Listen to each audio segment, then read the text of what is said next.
ভালো ঘরের চেয়েও ঘরের মানুষগুলো ভালো হওয়াটা বেশি জরুরি। এতেই অনেক শান্তি। পারিবারিক কলহ সব শেষ করে দেয়। যে বাড়িতে বসে আছি, এই বাড়িতে একদিন সব ছিল, হাসি, আনন্দ, উচ্ছলতা। ছোট্ট শিশুর এ ঘর থেকে ও ঘরে দৌড়ানোর দৃশ্য, বাবা মায়ের কোলে ঝাঁপিয়ে পড়া। অথচ এ বাড়িতে এখন কেউ নেই। নীরব কান্না, বিমর্ষতার প্রতীক। এ বাড়ির উঠানে কত বছর হয় ঝাড়ুর আঘাত পড়েনি। গাছে ঢাকা, সব গাছ আছে। এপাশের টিউবওয়েলটি পরিত্যক্ত অবস্থায় পড়ে আছে।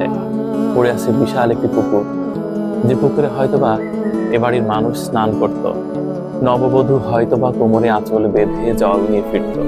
আহ, মানুষ ছাড়া প্রকৃতি কতটা অসহায়। এই পৃথিবীতে যা কিছু আছে সবকিছু মানুষের জন্য আয়োজন করা।